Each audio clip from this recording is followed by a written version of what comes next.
Haleluya, haleluya. Jina la Bwana libarikiwe sana. Napenda nikusalimu katika jina la Yesu Kristo mwana wa Mungu leo hai.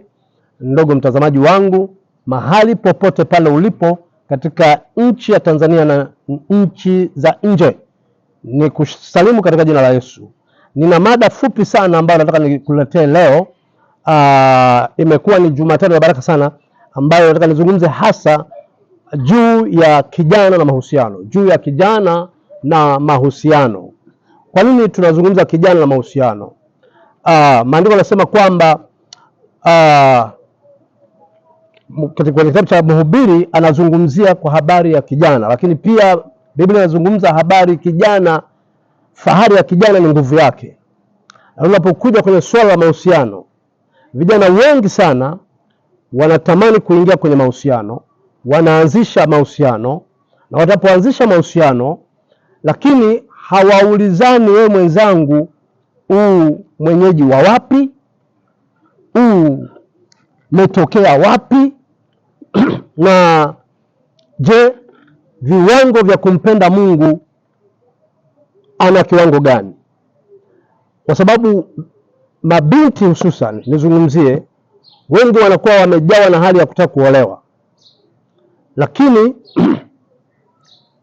anapambana kabisa, anakuwa na kageto kake, anafanya kazi, ameweka ka TV mle ndani, ameweka kasabuufa mle ndani, kasofa, wanapambana kutafuta maisha. Mabinti siku hizi sana tu. Kijana ameshabeteka. Kuna namna fulani vijana wa kiume wachache, sio wote, wachache, nazungumza wengine wanajitambua na wenyewe wanapambana, lakini vijana wachache sana wamebeteka.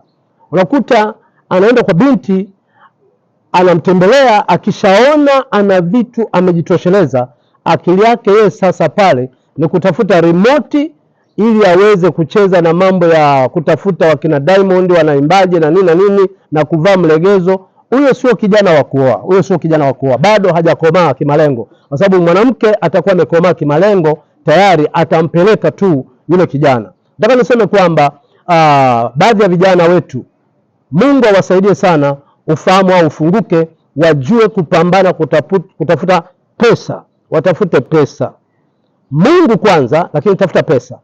Alafu unapoanzisha mahusiano tayari umeshajitambua, umeshajipata ni wewe una Mungu na una pesa.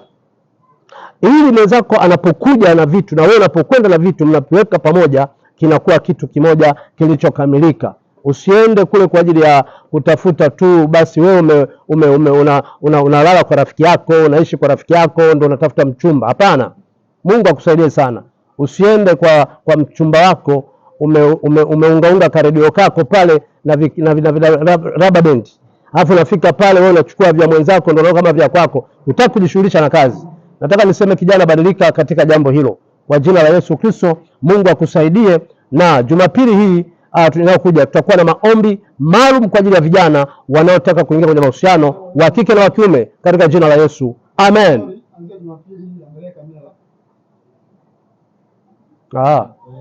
Okay, Jumapili hii tutakuwa na ujumbe maalum unaohusiana na vijana wa kike na wa kiume wanaotaka kuingia kwenye mahusiano au wale ambao wako tayari kwenye mahusiano.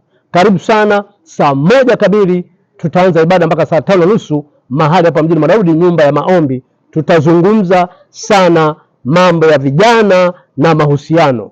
Karibu sana. Mungu akubariki msikilizaji wangu popote pale ulipo. Amen.